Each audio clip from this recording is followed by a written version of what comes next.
محمد كما صليت على سيدنا إبراهيم وعلى آل سيدنا إبراهيم في العالمين إنك حميد مجيد اللهم بارك على سيدنا محمد وعلى آل سيدنا محمد كما باركت على سيدنا إبراهيم وعلى آل سيدنا إبراهيم في العالمين إنك حميد مجيد أبا يسمع جوني أجوك دادا العالمين مسجد لوا آسسين نواوي بسم الله يقول الله fún gbogbo òkú mú mi bísmìlá kúrò aláwọ̀ fún bọ̀dí láti sheik al-imam al-Busairi ọ̀nà ogun bísmìlá rahmanir rahim kúrò Allahu ahad Allahu samad lam yalid wa lam yulad wa lam yakul lahu kufuwan ahad bísmìlá rahmanir rahim bísmìlá kúrò aláwọ̀ fún gbogbo òkú mú mi ní bárbátà àtàwọn àfáwa bísmìlá rahmanir rahim kúrò Allahu ahad Allahu samad lam yalid wa lam yulad wa lam yakul lahu kufuwan ahad bísmìlá líláfí ìzáájá àránṣẹ́ ọlọ́run àti fàyàbalẹ̀ ọlọ́run kó máa bá ìjọba global dahiratu dhikrullah home and abroad àti gbogbo ẹni tẹ́jọ́ lólùfẹ́ wa lórí social media yányán ọlọ́run fi gbogbo alọ́kàn balẹ̀ bismillahir rahmanir rahim líláfí quraishi líláfí imri láta sitai wà sẹ́fọ́lá abdurrahman azal bait allazi atama min juhi wa amana min auf bismillahir rahmanir rahim ìzáájá nasirullahi wal fatih wa ra'aita an-nasa yadkhuluna fi dinillahi afwajan فسبح بحمد ربك واستغفره انه كان توابا afawa tí wọ́n ṣe Maulidi Nabi ní last week ní Nasrate akiyin o afawa Asamadani orúkọ yín afawa South Africa akífẹ́ mọ́ dárúkọ yín o afawa Asamadani akiyin ẹ kú àlejò wa Ọlọ́run àgbà ní ìbádà Ọlọ́run jẹ́ ká ṣe ọ̀pọ̀lọpọ̀ nínú ayé Ọlọ́run àgbà lọ́wọ́ yín ẹ ṣeun ẹ kú tọ́jú wa o àmọ́ lóore o Ọlọ́run àgbà lọ́wọ́ wa akíyín afáwà Asamadani ní Nasrate orúkọ àsàlátù wọn náà Asamadani náà ní sóòtò akíyín afọlọ́wọ́n bá kíyín o àránṣẹ́ Ọlọ́run kó máa bá yín o man lam yashkuru nasa lam yashkuru Allah ìfẹ́ ànábì làwá wá síbẹ̀ àmọ́ kan lẹ́ta ṣe fún wa náà ó yẹ ká dá padà torí pé Ọlọ́run ó máa fún yín ní ládàá titi yín ó máa fáà náà ní ládàá titi wa ìjọ́mọ̀ ènìyàn tẹ́ wá ṣe fún wa ló jẹ́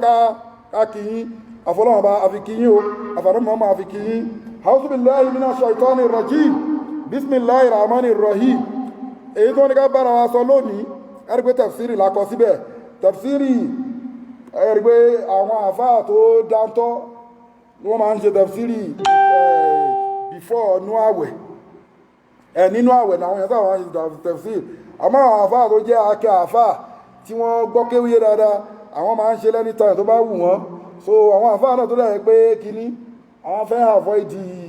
tafsiri torí pé kí ni wà máa hú tí tó minal ilmi illa qalilan but ìdí tí wọ́n fi ní ká sọ̀rọ̀ nípa tafsiri suratul albayani ni pé lecture tá ń ṣe most of àwọn èèyàn máa ń rò pé à ń direct ẹ̀ sáwọn àwọn ò direct lecture sí yàn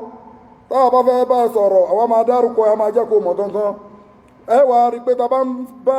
tafsiri súra yìí lọ a máa rí pé bẹ́ẹ̀ náà lọ́lọ́run ṣe ń sọ̀rọ̀ bẹ́ẹ̀ náà l'Al-Qur'ani ṣe ń sọ̀rọ̀ èmi àti ẹ mọ̀ pé nǹkan tó ń ṣe ò dáa ó mọ̀ pé òótọ́ lèmi Muhammadu Saheed ń sọ ní ìdárúkọ ẹ ìwọ sì mọ̀ pé nǹkan tó ń ṣe náà kò dáa tí bá tún wá dárúkọ ẹ àbí tí máa fi ń dàrẹ́ ti bá ẹ sọ̀rọ̀ mò ń fẹ́ jẹ́ kó mọ̀ ìwọ náà gbọ́dọ̀ mọ̀ náà pé mi ì bú ẹ mi ì dẹ̀ ṣe ní ti nǹkan tí mo ń try àdúrà kó yẹ ni pé ìwọ náà mọ̀ pé nǹkan tó ń ṣe yìí kò wá okay you are going to leave it one day then ọ̀rọ̀ tábà Saheed ń sọ yìí òótọ́ ló ń sọ simple so kò yẹ kó mú jà wá nínú ẹ̀sìn Ọlọ́run bá sọ fún wa pé alá a'udhu billahi minash shaitani rajim bismillahir rahmanir rahim alá inna awliya Allahi la khawfun alayhim wa la hum yahzanuna allazina amanu wa kanu yattaqun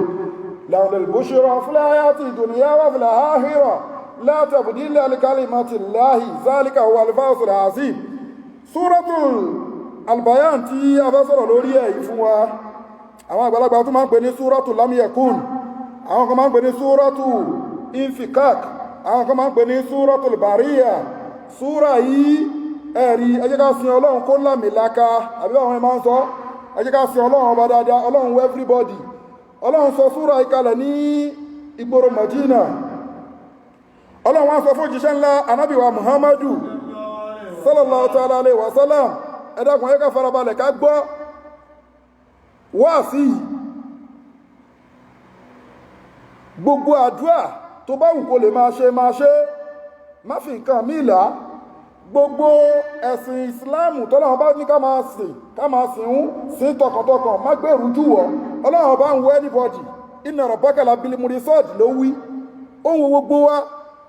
nínú ibi tí wà fún ọ̀pọ̀lọ́run bá ń wo gbogbo wa òun ló bí àyà yìí súratu al-bayan tó lọ báyìí pé lam yakun lazina kafaru min ahlil kitab wal mushrikina munfakina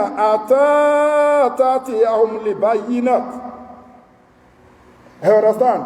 Aya yìí sọ̀kalẹ̀ ní Madina. Ọlọ́run bá wá ń sọ fún ìṣẹ́ ńlá Ànábì wa Muhammadu pé aya tá ń sọ̀kalẹ̀ fún ẹ yìí ló bá wa kà fún Ubay ibn Ka'b. Ọ̀kan nínú àwọn sàábé ni, ara àwọn Ansaru ni, òun mo fi ní gbọ́dọ̀ sin lọ́run sin Ọlọ́run dáadáa, má ṣàbòsí pẹ̀lú ẹ̀, Ọlọ́run wo everybody. Aya dídí sọ̀kalẹ̀ pé lórí pé lọ bá mi kà fún nínú àwọn sàábé ẹ̀. Can you imagine? Suratul Lam Yakun. Súra náà dẹ̀ ni ó tún wà kọ́ ní bó ṣe rí kékeré yẹn ó tún strong láti tọwọ́ bọ̀ láfi sọ́sọ́ wájú pé wà máa wú tí tún ní ilmi illa qalilan. Aná Muhammad lọ bá sallallahu ta'ala alaihi wa sallam ẹ̀dàkùn ẹ̀ká yóò bá aná Muhammad dáadáa ó sọ fún Ubay ibn Ka'b pé Ọlọ́run bá ní kí ká súra yìí fún ẹ. Ubay ibn Ka'b ó ní pé kí ló dé jẹ́ kí n bèèrè kankan lọ́wọ́ ìwà Ànábì Muhammadu sallallahu ta'ala alaihi wa sallam ṣoṣù ọ̀pẹ́ Ọlọ́run dárúkọ èmi pé Ubay ibn Ka'b ìwọ Muhammad Ubay ibn Ka'b ní kó lọ ka súra yìí fún o. Ubay ibn Ka'b ń béèrè lọ́wọ́ Ànábì Muhammad bẹ́ẹ̀ Ànábì Muhammad ní bẹ́ẹ̀ ni Ọlọ́run dárúkọ ẹ gangan pé kí n lọ ka súra yìí fún ẹ. Ubay ibn Ka'b ó bú sẹ́kún nínú àpẹẹrẹ táwọn pé Medina ni Mọ́kà ẹni ní àyà súra yìí ti sọ̀kalẹ̀ dẹ́ Ubay ibn Ka'b ọmọ Medina ni nínú àwọn Ansar ló wà. Kí ló dé tọ́lọ̀ fi ní pé kí Ànábì wa Muhammadu sallallahu ta'ala alaihi wa sallam kí ló dé tó fi ní pé kí wọ́n lọ ka Suratul al-Bayana yìí fún. Number 1 nínú Ubay ibn Ka'b yìí jẹ́yàn tó fẹ́ràn al-Qur'an púpọ̀. Bí súra bá ṣe ń sọ̀kalẹ̀ fún òjíṣẹ́ ńlá Ànábì wa Muhammad ó ń bẹ nínú àwọn tó máa ń kọ́ọ́lẹ̀. Ó wà nínú àwọn tó kọ́ nawọ́ sókè tó gbà fún Muhammad tán ó nífẹ̀ẹ́ Ànábì Muhammad. Ọlọ́run wá ń sọ àyà yẹn kalẹ̀ pé kí wọ́n bá òun sọ fún wọ́n bá òun kà á fún kó lè ṣe kí ni o kó lè increase imani ẹ̀. Dé èèyàn tó yẹ pé ó tètè wà nínú àwọn good leader nínú ẹ̀sìn nínú àwọn Ansar tí wọ́n nífẹ̀ẹ́ Ànábì Muhammad ó dẹ̀ wà nínú àwọn ẹni tó yẹ pé wọ́n tètè máa ń memorize alukurani wọ́n tètè máa ń alukurani sórí ẹ̀sìn understand òun náà ó tún jẹ́ èèyàn tó máa ń record alukurani òun record alukurani máa ń kọ́lẹ̀ so súra yìí after ti súra tó kí ni mini súra tó al-Bayan ó ń jẹ́ kó yẹ pé kì í ṣe òdodo ẹ̀rí tó fojú hàn pé proof evidence tó fojú hàn ní súra ń try àti sọ fún wa so súra ìwà sọ fún wa pé lam yakun lazina kafaru so nígbàtí Ànábì wa Muhammadu sallallahu alaihi wa sallam tó jíṣẹ́ fún Ubay ibn Ka'b pé Ọlọ́run ní kí n fún ẹ ní kí n ka súra yìí fún ẹ o torí ẹ ló yẹ sọ̀kalẹ̀ pé kí nìkan tó wá bèèrè lọ́wọ́ òjíṣẹ́ bẹ́ẹ̀ tó jíṣẹ́ wá sàlàyé fún pé bẹ́ẹ̀ ni Ọlọ́run dárúkọ ẹ̀ bí ibn Ka'b ó bẹ̀rẹ̀ sí ó bú sẹ́kún kò sí nǹkan tọ́lọ́run fi sẹ́ǹdì ẹ̀ sí òun láti kà sílẹ̀ yẹn tọ́lọ́run fi rán Ànábì Muhammad sí pẹ̀lú súra yìí ni pé ó jẹ́ni tó sin Ọlọ́run tọkàntọkàn àti àwọn nǹkan tó ń ṣẹlẹ̀ ní táìmù yẹn òun láti kà síwájú Ọlọ́run bá wọn sọ fún wa pé lam yakun lazina kafaru min alil kitabi àwọn wo ni alul kitabi wal mushrikina munfakina atatiyahum libayinat àwọn wo ni alul kitabi Christian alul kitabi ni wọ́n Nasara alul kitabi ni wọ́n Yahudi alul kitabi ni wọ́n àwa tanso àwa Mùsùlùmí alul kitabi ni wọ́n àwọn ìjọ t'Ọlọ́run bá rán òjíṣẹ́ sí wọn òjíṣẹ́ t'Ọlọ́run bá rán sí wọn tí t'Ọlọ́run bá fún níwèé t'Ọlọ́run bá fún ní tírà gẹ́gẹ́ Ọlọ́run bá ṣe fún Ànábì wa Muhammad ní Al-Qur'ani Taureta àbíbà rẹ̀ máa ń kọrin yẹn Taureta àti Musa Injila àti Isa Sabura Ànábì Dáúdà táyà tó sọ fún pé iná azala fi suhufi lihula suhufi Ibrahima wa Musa gbogbo àwọn ànábì t'Ọlọ́run bá fún ní tírà àti ìjọ tó rán wọn sí àwọn ìyẹn ní Al-Qur'ani ń jẹ́ kó yé wa pé alul kitab ó wọ́n ni wal mushrikin àwọn wọ́n ni mushrikun náà àwọn wọ́n ni òun làwọn tó jẹ́ pé wọ́n ń so nǹkan míì pọ̀ mọ́ Ọlọ́run. Má bínú sí lecture wa mọ́, òun ló ń gbọ́ yìí. Ẹ ti understand? First verse yẹn sọ fún mi pé kí ni? Lam yakun lazina kafaru min alil kitab wal mushrikina munfakina atata tiyahumul bayyinat. Àwọn wo ni alil kitabi? A ti sọ fún wa, àwọn wo ni mushrikina? Àwọn tó jẹ́ pé wọ́n associate nǹkan pẹ̀lú Ọlọ́run ọba. Ẹ ti understand? Àwọn alil kitabi ti wá wà títí àtàwọn ọ̀ṣẹ́bọ gbogbo wọn wà lórí àìgbàgbọ́ títí àtàtà tí ya ọmọ lè bá yí náà títí tí òdodo tó fojú wọn tó fi wá dé wá bá wọn. Ṣódodo ni àbí ẹ̀rí tó fojú wọn tó fi wá dé wá bá wọn. Kí ni ẹ̀rí náà? Àtàwọn tí afúnitìrà àtàwọn tó jẹ́ mùṣìríkí náà tó ń jẹ́lẹ́bọ tí wọ́n pa nǹkan pọ̀ mọ́ láwọn ọba. Kí ni ẹ̀rí tó fojú wọn tó wá dé wá bá wọn? Fásì kejì yẹn ń sọ fún wa. Verse 2 pé Rasulun minallahi yatlu suhufan muta'arratan. Understand? Fi akutubul qa'imat. Yatlu Rasulun minallahi yatlu suhufan mutahharat. Ọlọ́run bá ní pé kí ni? Aya àkọ́kọ́ yẹn sọ fún wa pé àwọn olùṣẹbọ, wọ́n ń ṣẹbọ wọn. Àwọn tá fún ní tírà, àwọn náà wọ́n associate papọ̀, wọ́n wà. Understand? Àtàwọn tó pa nǹkan pọ̀ mọ́ Ọlọ́run bá wá sọ fún wa pé kí ni? Rasulun minallahi yatlu suhufa mutahharat. Ànábì wa Muhammadu sallallahu ta'ala alaihi wasallam òun gangan ni ẹ̀rí, òun gangan ni bayan tọ́lọ́run fẹ́ fi jẹ́ kó yé àwọn alul kitabi, tọ́lọ́run bá fẹ́ kó yé àwọn ẹlẹ́bọ wal kufara àtàwọn tó ṣe kèfèrí yanyan tí wọ́n gbà fọ́lọ́run ọba yanyan. Ọlọ́run bá wá sọ Ọlọ́run bá wá rán Ànábì wa Muhammad sallallahu ta'ala alaihi wasallam sí wọn pé kí ni? Rasulun minallahi yatlu suhufa mutahharat. Ó rán Ànábì Muhammad sí wọn. Ànábì Muhammad al-bayan tí wọ́n ń pe súra yìí, Ànábì Muhammad gangan ni bayan náà, ẹ̀rí tó fojú hàn láti wá fún àwọn al-mushrikina, àwọn ẹlẹ́bọ. Ẹ ti understand? Suhufan mutahharat, suhufan al-Qur'ani lọ́lọ́wọ́ bá rí fáà sí ń bẹ̀ àti al-Qur'ani tó fi ránṣẹ́ sí Ànábì wa Muhammadu. Kí ni ká Ànábì Muhammad wá máa kà fún wọn kó máa ka al-Qur'ani yìí fún wọn? Torí ká Ànábì Muhammad tó dé, àwọn ẹlẹ́bọ báyà yẹn ṣe ń pè lam yakun lazina kafaru min alil kitabi wal mushrikina munfakin. What is munfakin? Wọn ò ní dúró, wọn àtẹlẹ́bọ àtàwọn onítìrà àtàwọn tí wọ́n gbà fọ́lọ́run ọba wọn ò ní dúró rárá lórí ìwà bàjẹ́ wọn máa ṣe lọ. Wọ́n ń ṣe ìwà bàjẹ́ yẹn, wọ́n ń wù lọ, wọ́n ń balẹ̀ Ọlọ́run ọba jẹ́, wọn ò sí Ọlọ́run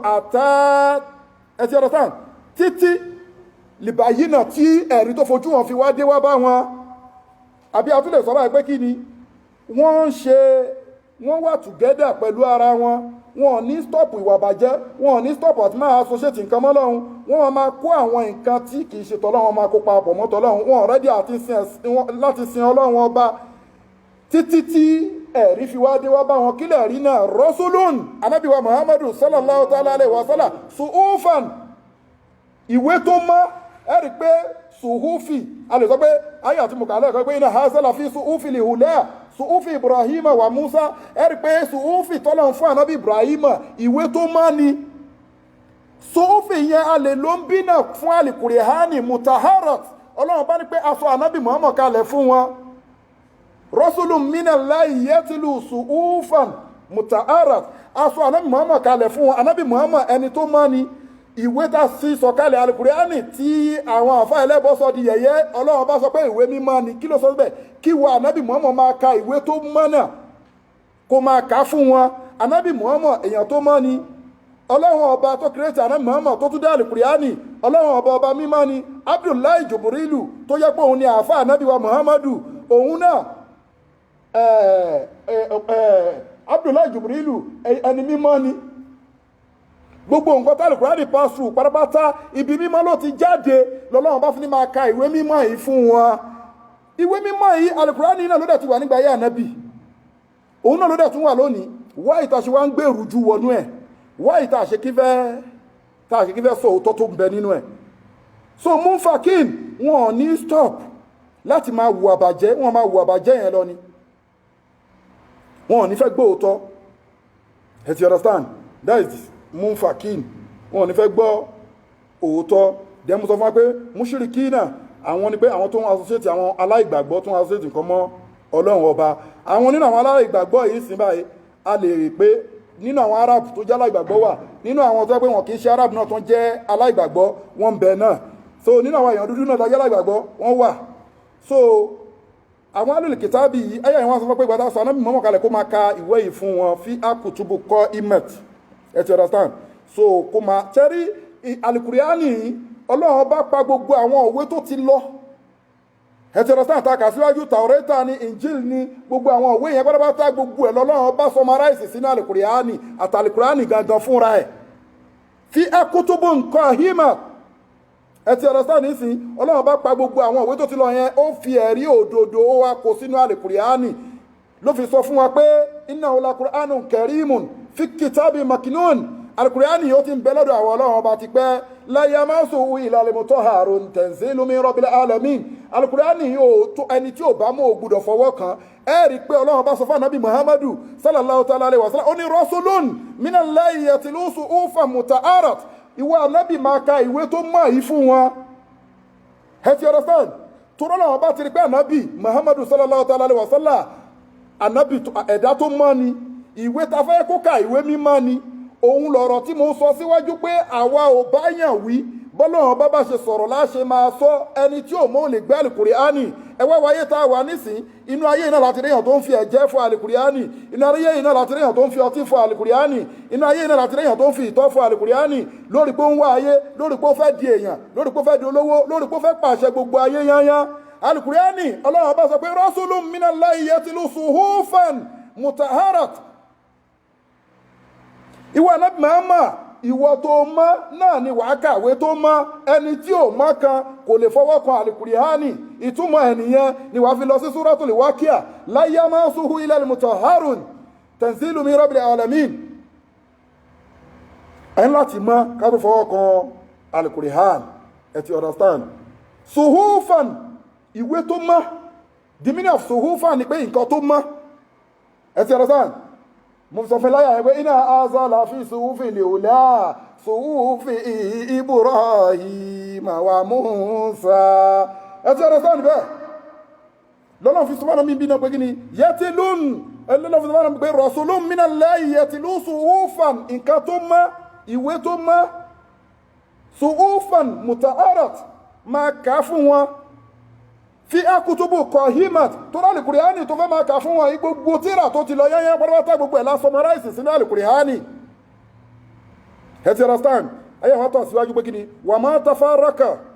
tafarraqa lazina utul kitaba illa min ba'di ma ja'atuhumul bayyinat. Ẹ understand? Wa ma tafarraqa nígbà tí òdodo yẹn wá dé wá bá wọn, nígbà tí ẹ̀rí òdodo dé wá bá gbogbo àwọn alul kitabi àtàwọn kèfèrí wa ma tafarraqa allazina utul kitabi illa min ba'di ma ja'atuhumul bayyinat. Nígbà tí òdodo yẹn wá dé wá bá wọn o àtàwọn onítírà àtàwọn ọ̀ṣẹbọ lápákan àwọn onítírà ẹ rí pé nínú àwọn àfáà tó ń fọtí fún Al-Qur'ani ẹ rí pé wà ìkọ́ tí fásitì yìí ń tẹ́ àti sọ fún ẹ̀ wa ma tafarraqa nígbà tí òdodo yẹn dé tánàbí dé tó gbẹ́ Al-Qur'ani dé wá bá wọn àwọn kan fọ́lò àwọn tó gba tírà tó ń jẹ́ mùsùlùmí tí wọ́n tẹ̀lé Ànábì Muhammad wọ́n wà náà. Ẹ rí pé ẹ̀sìn Islam tá ń ṣe ẹ rí pé ó pín sóríṣiríṣi. Ẹ ti understand nísìn ẹ rí pé aráfàtà pé a ní kò sí wàhálà ẹ má ṣàlọ́ alákẹ́ kírun, ẹ ráfàtà ní pé ẹ má kírun, ẹ ráfàtà ní pé ẹ mọ tí kẹ tó kí ẹ fi ọtí fọ Al-Qur'ani, ẹ ráfàtà ní pé ògùn da nínú Al-Qur'ani, ẹ ráfàtà pé a rí nínú ẹ̀sìn yìí náà tẹ́ pé wọ́n máa kí ẹ̀rẹ́yàn tó ń kírun á tún máa lọ sí ṣọ́ọ̀ṣì, ẹ̀rẹ́yàn tó ń sín gbẹ́rẹ́ fún yàn ní Mẹ́kà, ẹ̀rẹ́yàn tó ń so pàrọ̀ mọ́ra ní Mẹ́kà, ẹ̀rẹ́yàn tó ń fi nǹkan fọ́kọ mu ní Mẹ́kà. Kí lápá àwọn yẹn náà ṣe bí mùsùlùmí lápè wọn Mr. Murphy. L'Ànábì Muhammad fi sọ fún wa pé ẹ̀sìn Ìsìláàmù àwọn Yẹ̀húdí àwọn wọn máa pín sí 71, àwọn Nàsárà wọn máa pín sí 72, ìjọ wọn Ànábì Muhammad wọn máa pín sí 73. Ṣáà ti pín báyìí. Tó bá yẹ pé àpín ni a ṣe ń kà fún wa nínú Al-Qur'ani pé Ọlọ́run bá sọ pé ìyẹ̀pẹ̀ ò dá, èmi ní Ọlọ́run ọba nìkan ni mo nímọ̀ kọ̀ọ̀kọ̀. Ó ṣe jẹ́ wàhálà láàrin àfà sáfà pé àfà ṣe máa ṣe lecture pé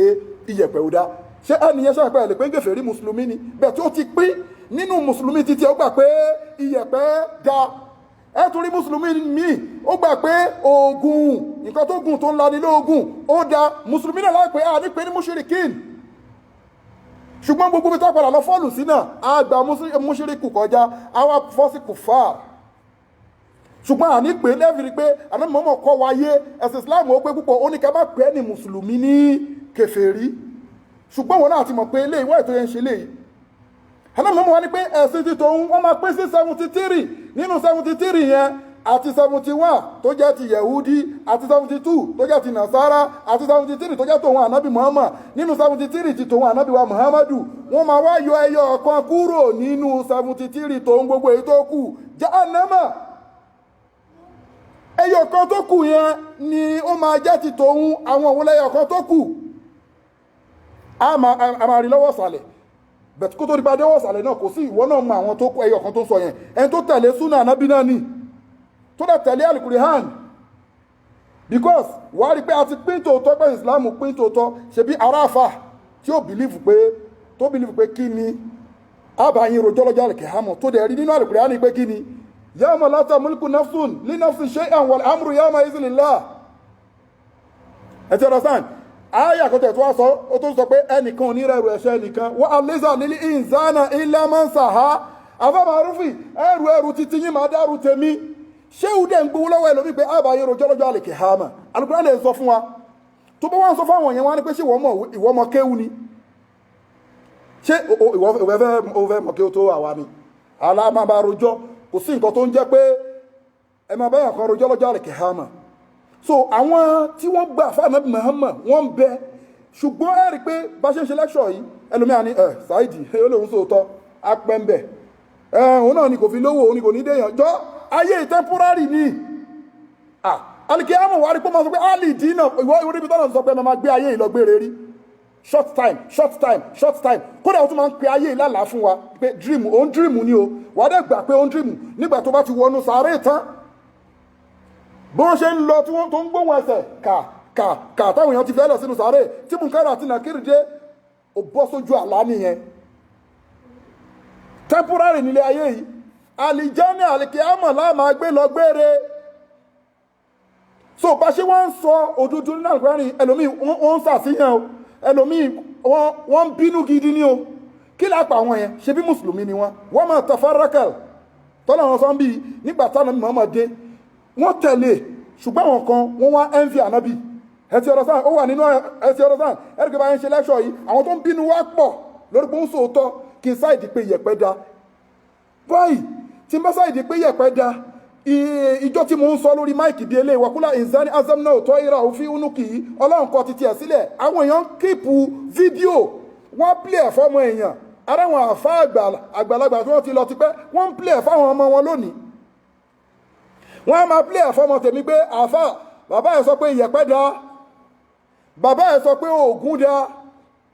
bàbá ẹ̀ sọ pé kíyàn máa gbẹ́bọ sóríta ó da bàbá ẹ̀ sọ pé kíyàn ṣèpèsè fáwọn àgbà ó da ẹ̀yọ́nú ayé ó da wọ́n wá máa sọ fáwọn ọmọ mi èmi á sì ti wà nù sàárè tó bá sì ti wà nù sàárè gbogbo nǹkan tó bá ń ṣe yányán tó bá ń ṣe lẹ́yìn ẹ̀ nígbà tó bá ti bọ́ sínú sàárè tán ọlọ́run máa fẹ̀mí sí ẹ lára lẹ́ẹ̀kọ̀ọ̀kan pé máa wo nǹkan tí o dá sílẹ̀ tó ń ṣe èmi ò fẹ́ ọjọ́ mélòó la fẹ́ lò láyé so nígbà táwọn bí dé yẹn ṣe mọ̀ pé àdébí jẹ́ bayan fún wọn hẹ́mọ̀ gbogbo wa dẹ̀ tẹ̀wé pé àtẹ̀lé ẹ̀ ó dàgbé gbogbo àsàlátù gbé àfa aláìkì yín aláìkì èèyàn kan bẹ Mr. Mafi tí ò ní láìkì yín if you have a group tọ́nà bá fi ń ṣaṣáájú nǹkan àwọn tí ò ní láìkì yín wà nínú ọkùnrin nínú obìnrin àwọn tó pé ẹ̀ṣẹ̀ wọn ẹ̀ṣẹ̀ everything hatred anábì ló ṣẹlẹ̀ sí o ẹ ti understand anábì ní kí ní ẹ̀ ṣẹlẹ̀ sí àwọn tó pé bóun pé báwo lọ́lọ́run ṣe ṣe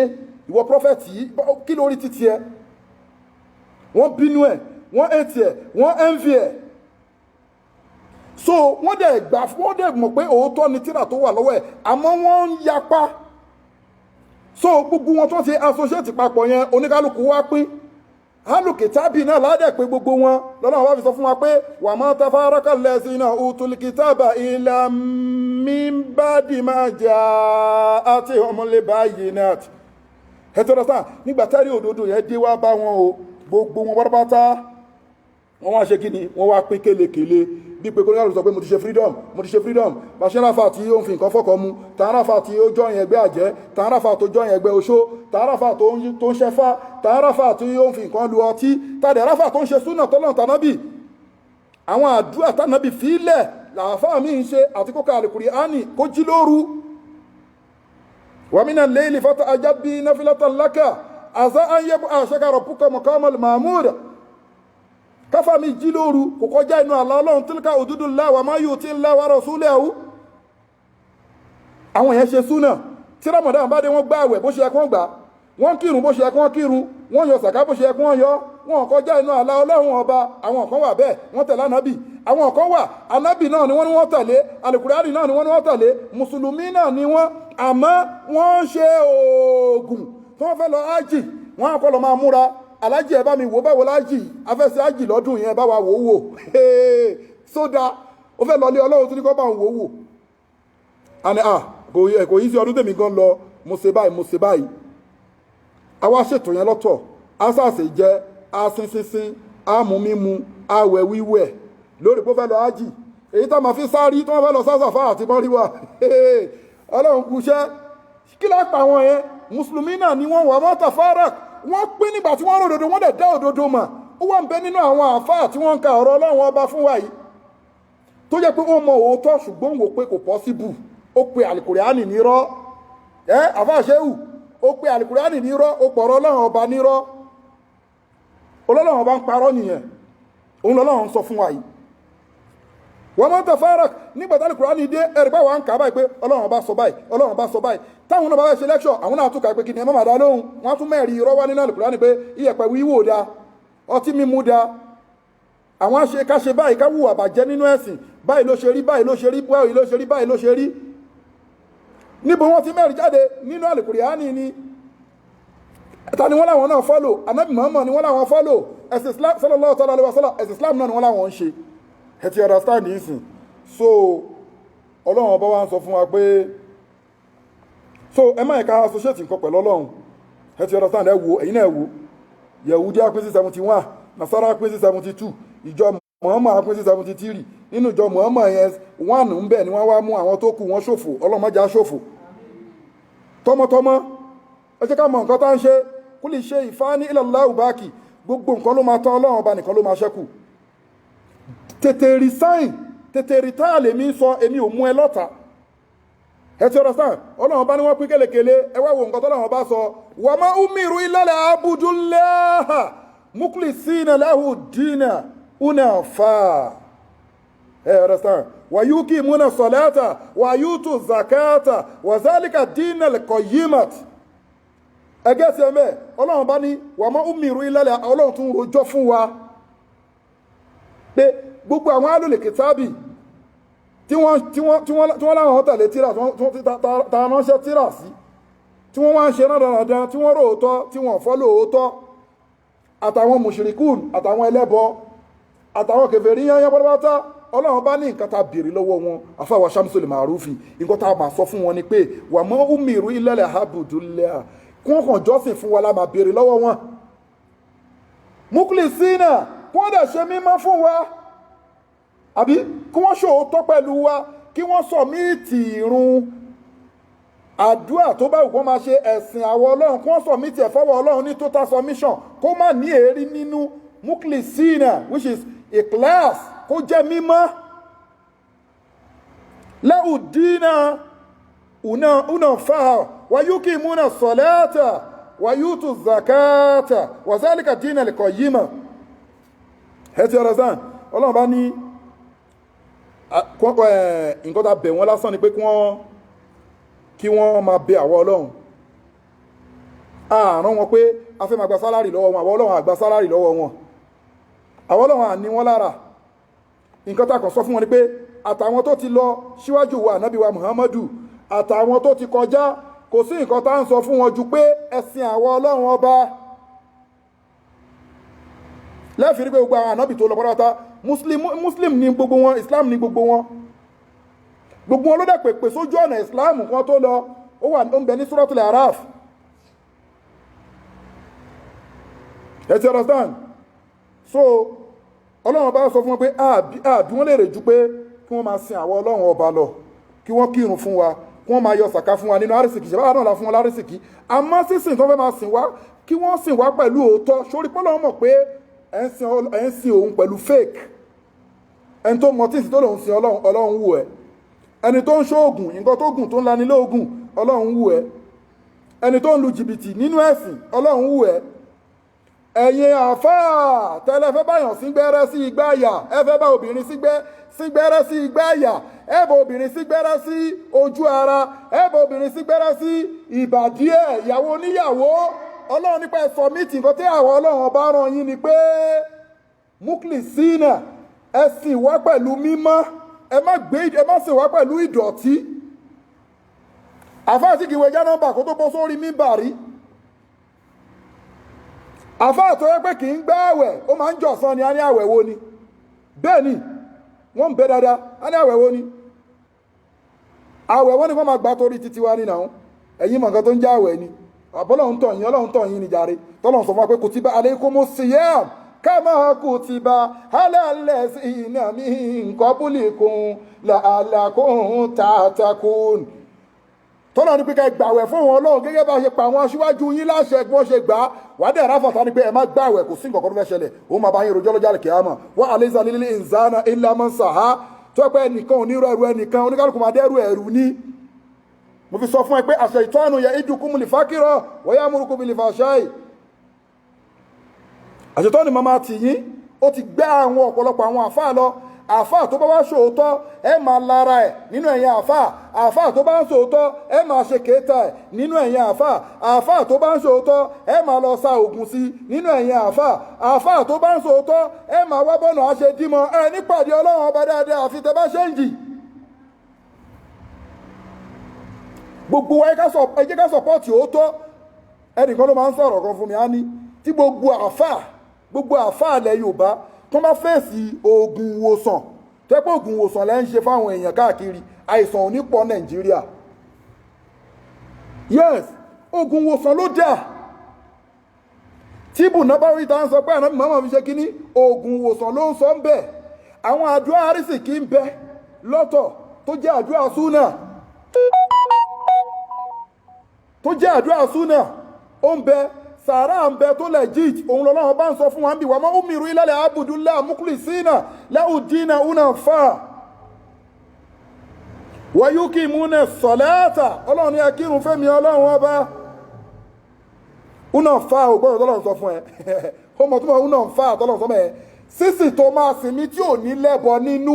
hunafa. Bẹ́ẹ̀ ni, sísì tí ò ní lẹ́bọ nínú dá sí èmi Ọlọ́run ọba. Àfáà mélòó ló lè jáde síta pé òun ò ní nǹkan míì tó ń forí balẹ̀ fún? Ayé ìdẹ̀ ń sọ fún wa pé kí ni? Wa ma umiru illa liya'budullaha mukhlisina lahu ddina hunafa. Sìn mí pẹ̀lú mímọ́ ìwà àfáà ṣéwù. Òun lọ́lọ́run bá ń sọ fún ẹ ní Suratu Al-Bayan. Òun lọ́lọ́run bá ń sọ fún ẹ ní Suratu Lam Yakun. Òun lọ́lọ́run bá ń sọ fún ẹ ní Suratu Infikak. Òun lọ́lọ́run bá ń sọ fún ẹ ní Suratul Bariyah.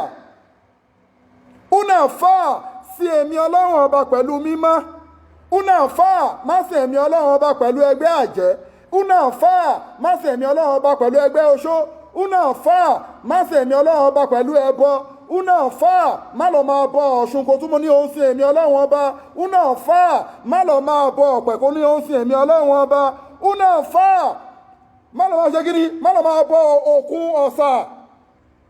kò papọ̀ mẹ́mi Ọlọ́run ọba, máa associate kankan mọ́ èmi Ọlọ́run ọba. Mukhlisina lahu ddina hunafa. Sí èmi Ọlọ́run ọba pẹ̀lú mímọ́. Má kó dọ̀tí pẹ̀lú ẹ̀. Má sọ pé ò lálù àlá ò fẹ́ lọ kírun bẹ́ẹ̀. Hunafa, bó má sìn mí pẹ̀lú àìlálù àlá. Ó tọ́rì ìtumọ̀ ẹ̀ nìyẹn. Hunafa. Mukhlisina lahu ddina hunafa yẹn jẹ́ ká tu ìtumọ̀ ẹ̀ ní pé kí ni? Sísìn tó fẹ́ sí mí o àfáwà Shamsul Maruf, má sìn mí pẹ̀lú ẹbọ, má sìn mí pẹ̀lú àìlálù àlá, má sìn mí pẹ̀lú oògùn, má sìn mí pẹ̀lú òòṣà, má sìn mí pẹ̀lú pé o lọ ṣẹ́fá, má sìn mí pẹ̀lú gbogbo nǹkan tó jẹ́ dọ̀tí. Hunafa, sìn mí pẹ̀lú mímọ́. Nǹkan tó lọ́wọ́ bá ń sọ nìyẹn. mukhlisina lahu dina hunafa sinmi kò dẹ̀ mọ́ nínú ọkàn fúnra rẹ̀ pé wàláì mò ń sin ọlọ́run àfáà mélòó ló lè sọ bẹ́ẹ̀ aráfà tí kì í wẹjá nọ́mbà tó yẹ pé òun ní máàmù tó sì ṣe bàná tó ó máa wà gbọ́dá bẹ́ẹ̀ ó wá kírun nìyẹn kí ló fi ń pè òun lọ́lọ́run bá ń sọ yìí ọlọ́run ní pé àbẹ̀ wọn ju pé kí ni o hànà náà bì sí wọn sallallahu ta'ala alaihi wasallam nǹkan tó dẹ̀ ń béèrè lọ́wọ́ wọn àtàwọn tó ti lọ níṣáájú ìjọ yẹ̀húdí ni nàṣárà ni gbogbo ìjọ tó ti lọ yányán nǹkan táwọn ọlọ́run ọba kan ń béèrè lọ́wọ́ wọn náà ni pé kí wọ́n sin àwọn ọlọ́run ọba pẹ̀lú mímọ́ wọ́n yóò tún zakat àwọn ọlọ́run ọba la fún yín lárísìkí ẹ yọ zakat fáwọn ọlọ́run ọba nínú nǹkan tẹ ní ẹsẹ̀rọ̀sán ẹ yọ zakat fáwọn ọlọ́run ọba nínú nǹkan tẹ ní àwọn ọlọ́run ọba la fún yín ẹ má ṣàwọn pẹ̀lú àwọn ọlọ́run ẹ má pa nǹkan pọ̀ pẹ̀lú àwọn ọlọ́run ẹ ṣíjú àánú ẹ̀wò wá ẹ ṣe nọ́mà àbá ẹ bá kírun ok ẹ ti understand orí ìrùn ti fẹ́ tó ń sọ àmà stop ń sin so ẹ máa associate nǹkan mọ́ ẹ máa associate ẹ̀bọ mọ́ lọ́wọ́ ọba ibi ni ma ti dúó wà má umiru illa liya'budullaha mukhlisina lahu dina hunafa ẹ̀sìn èmi ọlọ́run ọba pẹ̀lú ẹ̀mí mímọ́ àwa èèyàn náà fi là ẹ̀sìn èmi ọlọ́run ọba pẹ̀lú mímọ́ àwọn ará àwọn àfáà láyé lónìí àfáà ló ń lọ itẹ́ ló ń lọ sí mọ́ṣúárì wọ́n ti mọ àfáà míì ní mọ́ṣúárì àfáà ló kí nǹkan sókú lẹ́nu tí wọ́n lọ mú lórí sàárè àfáà ló lọ máa ń ra páàtì ní ọ̀dọ̀ àwọn tó ń ṣọ́ bẹ̀rẹ̀ àgírànì àfáà ló lọ ra páàtì ní mọ́ṣúárì àfáà ló ń lu jìbìtì àfáà ló ń gbá àwọn olówó àfáà ló ń bẹ̀rù láti sọ òótọ́ fọ́ba àfáà ló ń bẹ̀rù láti sọ òótọ́ fún ìjọba àfáà ló ń bẹ̀rù láti sọ òótọ́ fún àwọn èèyàn torí nǹkan tá fẹ́ jẹ torí ayé àfáà ló ń ṣe gbogbo àwọn ìwà tí ò dáa jù ẹ wò wọ́n lórí social media gbogbo last week ń sìn ààrẹ tí wọ́n sun tó pa àwọn èèyàn oríṣiríṣi ẹ̀ràfà tó fraud èèyàn ẹ̀ràfà àfáà ni wọ́n ní pé ó báyàwó níyàwó sùn ẹ bá borúkọ àwọn àfáà jẹ́ àwọn bàbá tiwa náà tí wọ́n ti lọ àfáà níwọ̀n ìlú ta ti wá ìlú àfáà ni àní sọ pé kò sáfà mọ́ ọlọ́run bá àpúrúfù àwọn àfáà tó ní NAFDAC number ìjọba ọlọ́run ọba wọ́n ń bẹ lórílẹ̀-èdè ayé bet tẹ́ bá dórí social media wọ́n dára dán àwọn àfáà lẹ́ẹ̀ máa bá ń bẹ̀ nǹkan tọ́lọ́run ọba ò bá dẹ̀ sọ ẹ má sọ pé ọlọ́run ọba sọ Ànábì Muhammad ló sọ bẹ́ẹ̀ Ànábì Muhammad sallallahu ta'ala alaihi wasallam ó ní nǹkan tẹ́mi ànábì ò bá sọ tó bá lọ fi kun àbóyọ kúrò ń bẹ̀ ẹ sọ fẹ́ni náà pé kó lọ wá ṣíà kó lọ gbé ṣíà bẹ́ẹ̀dì sí jahannama bẹ́ẹ̀dì tó fẹ́ sùn sí nínú jahannama àwọn la máa twist ọ̀rọ̀ Al-Qur'ani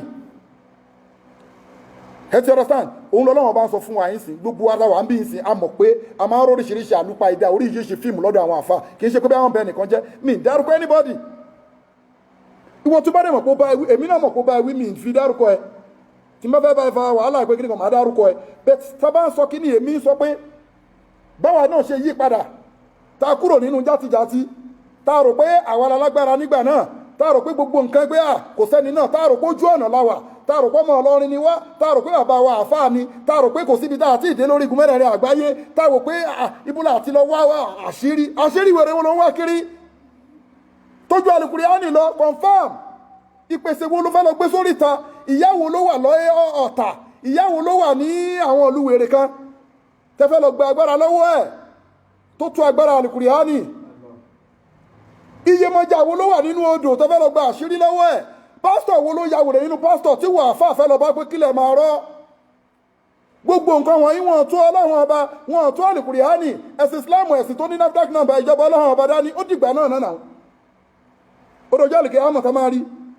ọlọ́run ní pé àbẹ̀ wọ́n ju pé kí ni o kí wọ́n sin àwa ọlọ́run pẹ̀lú kí ni pẹ̀lú òótọ́ ẹ̀yin tẹ́ bá mọ̀ pé mú dọ̀tí gbogbo wa ń sẹ́ mọ̀ tẹ́lómi tó bá ní kẹ́ máa gbé máìkì fẹ́ everybody ń sin pé kí láfà àti sọ fún wọn rí kí láfà àti sọ fún wọn rí ilẹ̀ akún náà kí láwà sọ ṣé kò ti pín sí 73 tánàbí sọ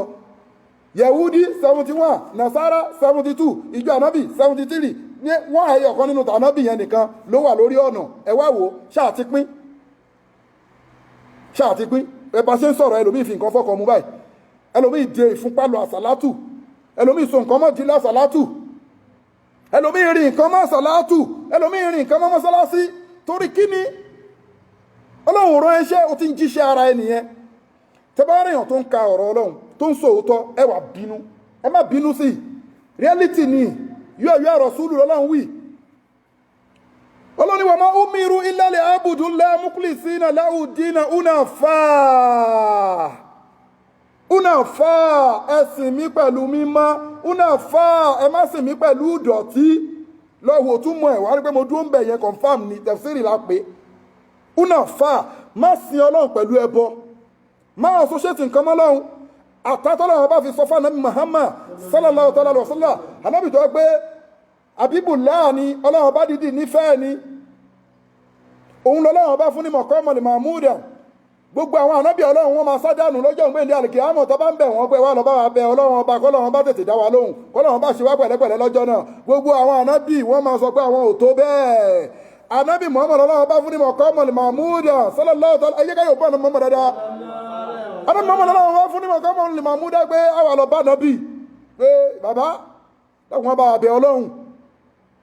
òrùn ipò ìyà ipò lọ́jọ́ ìgbéǹde àlìkìyámọ̀ gbogbo àwọn àfáà ṣéhù tí wọ́n ń tọ́ ọmọ ìjọ gbogbo àwọn àfáà ṣéhù tí wọ́n ń tọ́ àwọn ọmọ mùsùlùmí gbogbo àwọn àfáà tí wọ́n ń sí gbẹ́rẹ́ fáwọn mùsùlùmí gbogbo àwọn àfáà tí wọ́n ń sàṣe jẹ́ gbogbo àwọn àfáà tí wọ́n máa ń sọ pé kí àwọn mùsùlùmí gbé nǹkan lọ sóríta gbogbo àwọn àfáà tí wọ́n máa ń sọ pé àníyá kan bì kan fáwọn mùsùlùmí wọ́n máa sádànù àṣetọ́nì tó jọ̀gá àwọn lọ́jọ́ náà wọ́n máa fi wọ́n lẹ̀ mo sọ fún ẹni last week gbogbo wọn lọ́wọ́ bẹ nínú ìṣòro àmọ́ àwọn àtàbá dúró déédéé pẹ̀lú ọlọ́run ọba ṣéèdì máa wà lórí wa òun ò nípa wá àtàwọn tó ń yọ sàká má fowó ẹ̀ ṣahun má fọlá ẹ̀ ṣahun má fọgbẹ́ra ṣahun má fi mímọ̀ ṣahun gbogbo oore tọ́lọ́run bá fún ẹ má fi ṣahun wàá jẹ èrè ẹ nínú sàárè wàá jẹ èrè ẹ lọ́jọ́ àlìkìyámọ̀ ò ní sí nínú àwọn ẹ̀dá tó rùn máa pa àfi tó bá sọ pé ọlọ́run parọ́ ànábì parọ́ bí àwọn àfáà kan àwọn ọlọ́bá ànábì gbé wọ́n bá wa bẹ ọlọ́run ànábì àni pé kò sí wàhálà sallallahu ta'ala alaihi wasallam ní ìtí ìmọ̀ bí mo ṣe fẹ́ bẹ ọlọ́run àmọ́ ọlọ́run á sọ fún mi bí màá ṣe bẹ̀ nísì àná mọ́ máa wá gorí ìtẹ́ ọlọ́run ọba lọ á wá lọ forí kanlẹ̀ gẹ́gẹ́ bó ṣe forí kanlẹ̀ nígbà tí wọ́n ní pé kó mú mírèkù wá ọ̀tá ọlọ́run ti wà tipẹ́ àwọn ọ̀tá ọlọ́run ti wà tipẹ́ fa tí wọ́n ní pé kó sọ pé òṣùpá ẹyọ kan òṣùpá tó dàbí bọ́ọ̀lù àwọn gèfèrí sì ní pé gèfèrí ya wèrè o wọ́n dẹ̀ ní pé oní prophet ni ẹ ó yá ní kó òṣùpá ìfọ́ sí méjì kíkan lọ báyìí kó split àdámọ́mọ́ sallallahu ta'ala alaihi wasallam ìjọ ṣé ìwọ ló gbé jáde lọ́jọ́ yẹn ṣólùgbọ̀n lànà bí gbé jáde lọ́jọ́ náà ọjọ́ tí wọ́n ní pé kó ṣe mírèkù fáwọn ìgbà àwọn fẹ́ mírèkù ṣé olúgbọ̀n lànà bí gbé jáde ṣé àwọn àjẹ́ kan lànà bí kọ́ńtàtì ṣé àwọn àlìjọ̀nú abálìjọ̀ní lànà bí pè lọ́jọ́ náà ṣé ànábì ó sò fún pámọ́ra àbóso nǹkan mọ́dì àbógbèjàpá sọ́rùn tó wà gbẹ́dá lé lórí tó wà lè kíńbà lé lórí àbófin nǹkan lu ọtí lọ́jọ́ náà kò ṣe nǹkan kan ju pé ó yan rákà méjì ó yan náfìlà méjì ó dẹ̀ tẹ́wọ́ sọ́lọ́ wọn bá gbé àwọn wèrè yìí o wọ́n ní kí n tẹ mírèkù pé kó ṣùpá pín o kò yé mi o ó dẹ̀ yan náfìlà dẹ̀ bèrè wájú ọlọ́run àì máa sọ̀rọ̀ ibi tí wàá ti mọ̀ pé náfìlà kò ṣàdúà àtàzáhù fi dùá yìí hátàdìwú fi dùá yìí wàtásídẹ̀rí yìí àmọ́ yùdìrí kẹ́ máa ń fa aládùá hù àbú àwọn àfá ṣé bí tó bá ṣe tó bá da à ń sọ èyí tí ò bá dẹ̀ dáadẹ̀ sọ torí wọ́n ń pè wọ́n pọ̀ táwọn bá tẹ̀lé àwọn òkè ń sàfà àwọn bàbá wa wọ́n ṣàjáfà wọ́n dẹ̀ ń pè lùwà náà nílùú àfà so lẹ́ṣọ̀ tá a bá ń ṣe àwọn àfà ló kárí jù ẹ má ìka tanra wa ṣùgbọ́n nǹkan tí mo ń ṣe yìí nǹkan tẹ̀ fi rọ́pọ̀lọpọ̀ àfà tó lè ṣe ẹ̀ mọ́ ó ń bẹ̀rù àfà kejì torí pé lówó jù lọ so kò ní lè náwó ẹ̀ sókè ó ń bẹ̀rù àfà ó ń bẹ̀rù ọba torí kọ́ bá lè fún nílẹ̀ ó ń bẹ̀rù ìjọba ó ń bẹ̀rù ẹ̀wọ̀n nù sáré ẹ̀wọ̀n olóto láyé ìwọ nìkan máa rìn kò sí bẹ́ẹ̀dì kò sí kankan inú òkùnkùn ó ń bẹ̀rù òsòótọ́ iṣẹ́ tọ́lọ́run ẹ̀ wáyé ó ṣe lọ́ọ́ rìtáyà nínú iṣẹ́ àfà ò wá níṣẹ́ méjì ju pé ká máa polongo bá ṣe rówó báwọn èèyàn ṣe dáwó fún wa ẹ sòótọ́ fáwọn èèyàn ẹ má ṣe àwọn èèyàn lọ́nà mọ́ ọlọ́ọ̀bá ní in yansurkum Allahu fala ghaliba lakum wa in yansurkum faman zallazi yansurukum min ba'dihi wa 'ala Allahi falyatawakkalul mu'minun ọlọ́ọ̀ni ti bá ń dúpẹ́ àfáwà Táíwò máa ṣoríire lọ máa kọ́lé mọ́lé máa ralẹ̀ mọ́lẹ̀ máa dunnú máa fẹ́yàwó fala ghaliba lakum ní ìtì rẹ̀ tó lè stọ́pù ẹ̀ fi rẹ̀ ní náà wa in yansurkum faman zallazi yansurukum min ba'dihi tẹ́mi ọlọ́run bá dẹ̀ fi bìkan lẹ̀ tí má kúrò ń bìkan pa ní ibò ní déèyàn mi tí rẹ̀ gbé awo tó fẹ́ wọ̀ mi kì í sọ fún yín ni mo lọ ráwọn èèyàn tó ti wọ ẹgbẹ́ awo ó ti wọ ẹgbẹ́ China ó wọ ẹgbẹ́ India ó wọ Minati ó tún ṣóògùn kò ní kankan confam ni mo ń sọ fún ẹ ọlọ́run bá dẹ̀ ti sọ fún ẹ pé àfáàyàn ló sọ bẹ́ẹ̀ ó ní tawakkal ala rahmani dúró tọ́lọ́run ọba wo ni ọba àjọkẹ́ ayé ikunta akilan tó bá jó ní làákàyè torí ẹ̀ tí nẹ́tíwọ̀kì ẹ bá pé zayatika ó ń bọ̀ wá bá ẹ̀ kí ni nǹkan náà harisiki tó ń ti torí ẹ̀fẹ́ lọ́wọ́ ẹgbẹ́ ògbóni harisiki tó ń ti torí ẹ̀fẹ́ lọ́wọ́ ẹgbẹ́ oṣó harisiki sórí tó bá fẹ́ pé ó fẹ́ lọ dá ṣe oṣó yẹn kò bá da ṣùgbọ́n ó máa bẹ nínú oṣó yẹn àfáwà Táíwò ó máa wà nínú oṣó àtọ́ máa kírun fún àmà kírun ó máa ní ifá lé ara àwọn bọ́ìsì tó ṣẹ́fà àrẹ̀ tó lọ ájì àtọ́ akẹyìn ájì ọlọ́run bá kú sùúrù àwọn máa sòótọ́ fún yín ẹlòmí adé láti ájì aya tàtú sára ó láàfá àfá ò nílé bá sọ̀rọ̀ ìmí àṣẹ dírẹ́jì wọ́n láàfá àfá ò nílé bá wọn sọ̀rọ̀ wọ́n waste time ara wọn ni fi ayi súratin lọ́lọ́run sọ fi ayi súratin ọlọ́run bá ti dá ẹ bó ṣe tọ́ bó ṣe yẹ ó wá lọ ń túnra ẹ dá fi ayi súratin ma sha'a rabbaka kala bali tukasibuna bidin àwọn tó túnra wọn dá àtàwọn tó pe ọjọ́ ẹ̀san nírọ́ gbogbo nǹkan tó dẹ̀ ń ṣe láyé wọ́n kọ́lẹ̀ àfáà ṣéhù wọ́n kọṣẹ́ ẹlẹ̀ ìmáàmù ṣọ́ọ̀ṣì wọ́n kọṣẹ́ ẹlẹ̀ mùkádàmù ọmọ kéwú tẹ́ ń sáré tẹ́sẹ̀ yín yá tẹ́ ń wá ayé kúlì ṣe ìfáàní lọ́lẹ́wù báàkì kárùnà ọ̀bọ̀lówó ńkọ́ Abíọ́lá ńkọ́ àwọn Michael Jackson ńkọ́ àwọn èèyàn tó ti lówó wọ́n ti kú wọ́n ti kẹ́ fún nínú ilẹ̀ òun wọ́n wèrè kiri òṣì òdá ẹ̀sọ́ pé fáyìn òṣì òdá àmọ́ bẹ́ẹ̀ lọ́hún ọba wàkọ́dìrà sákùlẹ̀ àti hara wàlíhúta filibari ọlọ́run ọba ló ń pèsè jẹ àti múfẹ́yẹ tó ń fò lókè wàlíhúta filibari àtẹjà tó ń bẹ nínú deep ocean ẹ wo iye àwọn tọ́lọ́run ti ṣàánú nínú àsàlátù wa ní ẹnu ọ̀sẹ̀ yìí ṣé wọ́n fi nǹkan fọ́kàn mú ni ọlọ́run ṣàánú àwọn èèyàn nínú àsàlátù náà wọ́n sì kankan òótọ́ ni wàláì wọ́n sì kankan wọ́n lọ ṣe àsìkárù ńlé ni wọ́n ka alukuriani wọ́n ṣe sẹ̀sùbà dẹ́ ṣe sàárà tó bá tẹ̀ màdúrà ṣe ṣàdúrà yóò bá wáyé kí sàárà pọ̀ jù òun lọ́lọ́run bá sọ ọlọ́run ní àárán wọn ju pé kí ni o wà mọ́ umiru ilẹ̀ habudullah kí wọ́n jẹ́ ẹrú wa tòótọ́ kí wọ́n wà sí àsáwọ̀ ọlọ́run kì í ṣe pé wọ́n wà lórí mímbà rí bẹ́ẹ̀ ṣe ń wò mí kí a máa wí àfa máa fi àní àfa ìgbóná ó síríọ́sì bẹ́ẹ̀ ṣe ń wò pé bí a mú síríọ́sì bóyá olóòótọ́ ni mí yẹn kí wá gbé nǹkan mí pamọ́ kí máa forí balẹ̀ fún nǹkan mí òun lọ́lọ́run bá ń sọ yẹn ẹ̀sìn sí ẹ̀pẹ̀ lọ́lọ́run ìgbà tẹ́mi ń ṣe rẹ́rọ̀ọ́dán èmi ò polongo mi ń ṣe láṣọ̀ torí mo mọ̀ pé nǹkan tí mo ń ṣe ò dáa confam ni mo ń sọ pé ìgbà tẹ́mi ń ṣoògùn mi kì í gbọ́ lẹ́ṣọ̀ débi pé kíní tó bá dẹ̀ ní o mọ lẹ́ṣọ̀ ṣe èmi evidence tí màá fún ẹ wàá kúrò wájú mi torí àṣetọ́ nìyẹn ó ń gbé ń bẹ̀ gidi àṣetọ́ ni ọkàn onímọ̀ ló máa fẹ́ gbé ẹni tọ́lọ́run bá yé tọ́rọ̀ ọlọ́run bá yé làṣetọ́ ni máa fẹ́ lò ló fi jẹ́ pé kó jẹ́ pé kí ni kójú àwọn àfáà máa dán sóbìnrin olóbìnrin kójú àwọn àfáà máa kó àfáà fẹ́ máa bá gọ́fìnà dọ́gba káfáà fẹ́ máa bá olówó dọ́gba kí ló kàn mí pẹ́ láfáà pé kí n jẹ́ kí ni kí n tọrọ náà àfáà yẹ fún mi lówó ebi pa mí kò míìn àfáà yẹ lówó lọ́wọ́ èmi ní àlìkùrìánì nǹkan tí mo ní ju tọwọ́ ẹ̀ lọ bẹ́ẹ̀ ni àmọ́tò máa ní bí àfáà yẹ ramọ́tò lánàá mo fẹ́ rà máa wọ ẹgbẹ́ máa pe tíra àlìjẹnú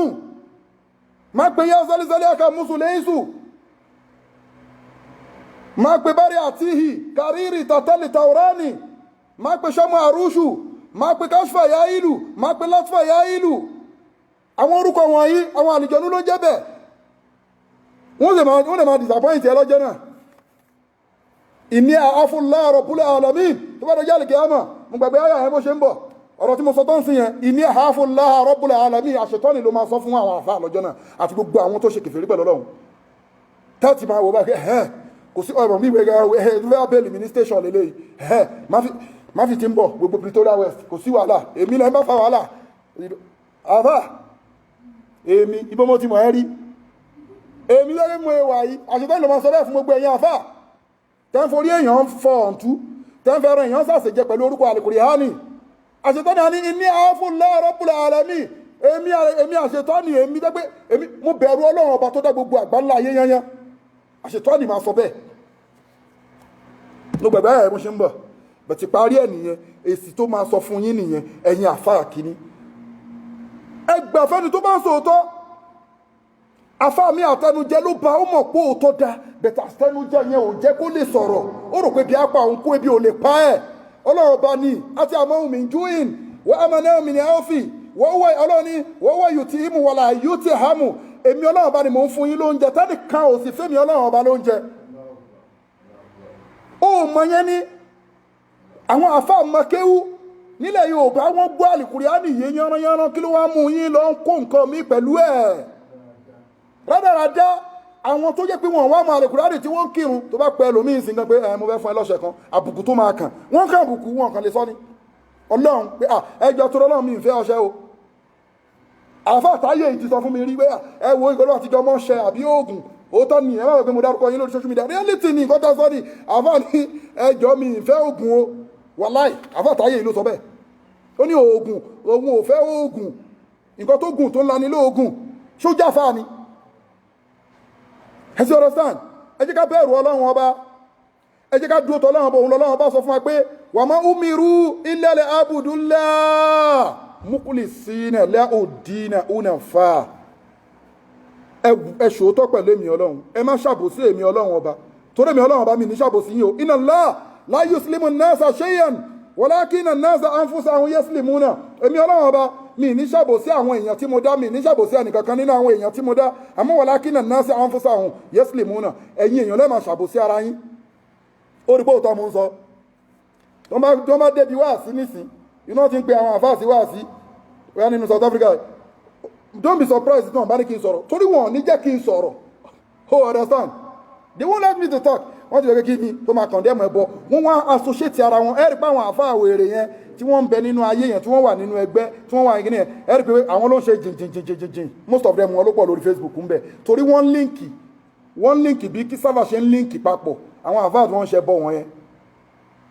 ẹ lọ wo gbogbo àwọn àfáà tó ń sọ truth ẹ máa rí pé wọ́n máa live medium profile medium life ni wọ́n máa lò medium life ni wọ́n máa lò torí pé kí ni wọ́n á gbó àwọn èèyàn pásánà wọ́n á gbógun tì wọ́n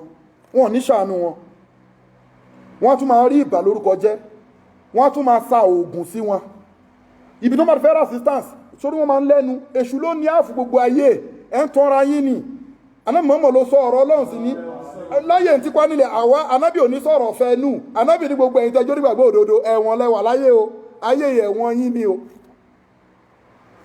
gbogbo ẹ̀yin tó ẹgbẹ́ jẹ́ disbeliever tẹ́ ìjọ nígbàgbọ́ ayé yìí òun làlìjánà títí yín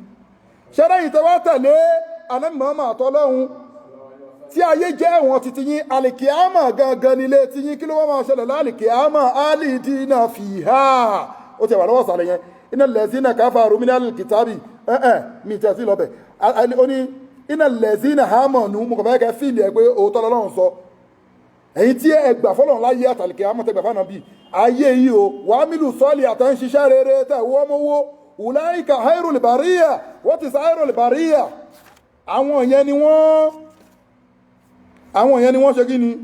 àwọn yẹn ni ọlọ́run ní pé hayrul bariyya wò dáadáa gbàwẹ̀ dáadáa àfẹ́tàyé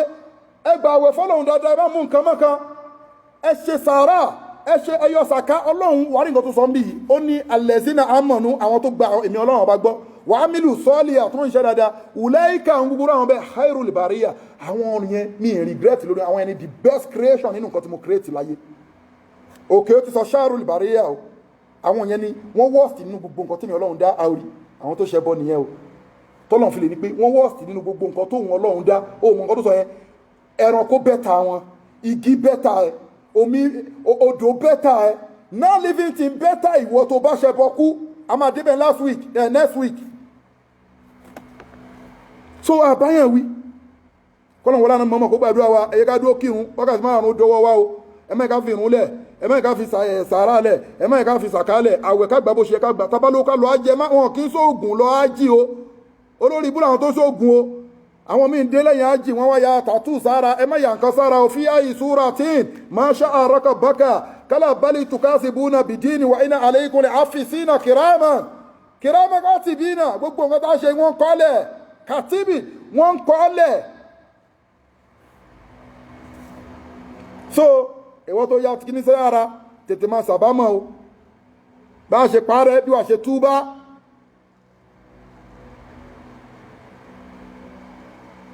summa yatubu Allahu min ba'di zalika ala man yasha'u wallahu ghafurur rahim àbí wa huwa al-ghafurur rahim ọlọ́run bá ní pé tó bá lè súnmọ̀ lẹ́yìn ìgbà tẹ́ ti gbogbo wà bàjẹ́ tán súnmọ̀ lẹ́yìn ìgbà tẹ́ ti forí èèyàn fọ́kọ mu súnmọ̀ lẹ́yìn ìgbà tẹ́ ti lọ lédì súnmọ̀ lẹ́yìn ìgbà tó ẹ pé ẹ̀ kí ń kírun dédé súnmọ̀ lẹ́yìn ìgbà tẹ́ ń bá wọn ìyàwó oníyàwó ṣe sáàní súnmọ̀ lẹ́yìn ìgbà tẹ́ ti lu jìbìtì súnmọ̀ lẹ́yìn ìgbà tẹ́ ti ṣiṣẹ́ burúkú tẹ́ ń gbẹ́bọ sóríta súnmọ̀ yatubu Allahu min ba'di zalika ala man yasha'u. ẹ sì lè ṣẹ́rí padà o èyí tó bá lè ṣẹ́rí padà nínú yín tó bá wá túbá fáwọn ọlọ́run á gbà túbá ẹ̀ o kódà bá gba túbá ẹ̀ tán wallahu ghafurur rahim a máa wá ṣe kí ni lẹ́yìn tá a bá forí jì tán á wà tún wá kẹ́ so kò ilé ló fi sọ fún ẹ pé awalam ya'lam anna Allaha yabsutu rizqa liman yasha'u wa yaqdir inna fi dhalika la'ayatin liqawmin yu'minun qul ya ibadiya alladhina ashrafu ala anfusihim la taqnatu min rahmatillahi inna Allaha yaghfiru dhunuba jami'an innahu huwal ghafurur rahim. má báyàn sọ̀rọ̀ ẹ̀yìn gbogbo ẹ̀yin tẹ́ ń sọ̀rọ̀ àwọn ẹni ọlọ́run láì dá lẹ́yìn ẹ̀ nípàdé ọlọ́run ọba dáadáa àfi tẹ́ bá ṣẹ́ǹjì gbogbo ẹ̀yin tẹ́ ń sọ̀rọ̀ àwọn àfáà lẹ́yìn tẹ́ ń dìde ọ̀tá sáwọn àfáà tòótọ́ tí wọ́n ní NAFDAC number ìjọba ọlọ́run ọba dání ẹ lọ túbá orí bú ti ń bá yẹn àti ìmọ̀ ní ọlọ́run ọba ló máa gbèjà wọn wà innahu la'agidabu li awliya'i kama yagidabu laysu li ardo ọlọ́run ní mi máa gbèjà àwọn ẹni tèmi èmi máa gbèjà àwọn àfáà àwọn ẹni ọlọ́run kódà ẹni tí ò fa má dìde ọ̀tá sẹ́ni tó ń bẹ ọlọ́run o wàá parẹ́ tọmọtọmọ ní kì í ṣàfà nìkan o má dìde ọ̀tá sẹ́ni tọ́lọ́run bá fẹ́ràn má dìde ọ̀tá sẹ́ni tó ń sọ mí ti gbogbo iṣẹ́ tọ́lọ́run bá bẹ̀ tó ń sọ mí ti ẹ̀fọ́ lọ́run ní total submission. abáàtáyé wàláì ẹ nídìí agbélépọ̀tá Shamsul Marufi ẹ nídìí agbélépọ̀tá ẹ̀yẹ sáà máa ṣe déédéé ẹ má kọjá inú àlá ọlọ́run àtànábì ẹ jẹ́ kí wọ́n á gbé wèrè wá ọlọ́run máa gbé búdòzà pàdé wọn ni confam ọlọ́run ni kúl sọ pé ìwọ náà mọ̀ọ́mọ̀ la in yusibana illa man kataba Allahu lana ẹ lè ṣàbúrú kankan fún wa o kò sí nǹkan lè jẹ fún wa o illa man kataba Allahu lana ẹ àfikún tọ́lọ́run ọba ti kọ sínú kádàrá wa huwa maulana ọlọ́run ọba ni làwọn afẹ́yìntì ha àfẹ̀yìn tó ṣó ha àfẹ̀yìn tàjẹ́ ha àfẹ̀yìn tí ẹlẹ́bọ̀lógún ha àfẹ̀yìn tí oògùn ha àfẹ̀yìn tó lówó ha àfẹ̀yìn tó bá ọlọ́run ọba làwọn gbé ìmílé lẹ́yìn yusibana illa man kataba Allahu lana huwa maulana ọlọ́run ọba lágbára rẹ̀ wa ala Allahi falyatawakkalil mu'minun dájúdájú ẹ̀yin tẹ́ bá pera yín lónígbàgbọ́ òdodo wọ́n ìtẹ̀ ṣe gbéra lọ́lọ́run ṣùgbọ́n nígbàgbọ́ òdodo ló pera ẹ tó máa sọ pé yá ayyuhal lazina amanu gbogbo wa sọ pé naam àfa àṣẹ́hùn náà tún ní ẹ̀yin ìjọ ẹ sọ pé naam everybody náà ní naam irọ́ ló ń gbà ó lọ lédi wèrè ní ẹ́ ó lọ ń bu yẹ̀pẹ̀ ní ájì ó fẹ́ ṣàwọ́rò ó lọ ń bu yẹ̀pẹ̀ ọjà mara bastard ó lọ ń bu yẹ̀pẹ̀ ọjà ní Dùmátà ó fẹ́ ṣàwọ́rò nìyẹn o ó lọ ní ó tún ní kó bá wọn lọ bu yẹ̀pẹ̀ ṣọ́ọ̀ṣì ṣé kìí ṣe mùsùlùmí ni ẹ nípe ní mùsùlùmí ni àwọn tó pín nínú mùsùlùmí tó Ànábì Muhammad sọ nìyẹn àwọn náà sì ní tó máa ń sọ̀rọ̀ wọn máa mẹ́rin wá ni àṣìjọba rẹ̀ ti ń ṣe lẹ́ṣọ̀ tá ti ń pariwo yìí a ní kẹ mẹ́rin wá kẹ wá sọ fáwọn èèyàn bá a ṣe ń sọ yìí pé Ògún dá o àárín yìí àfi kẹ máa sọ̀rọ̀ ìgbàtẹ́nì kan wá kọ ìyàwó lẹ̀ sọ̀rọ̀ ẹbọ sọ̀rọ̀ ẹbọ fáwọn èèyàn lẹ́yìn táwọn èèyàn bá ti ṣe ń jì dáadáa níwájú àwọn sọ̀rọ̀ pé ẹ̀rọ ìyàwó ọkọ àti ìyàwó máa jẹ́ àní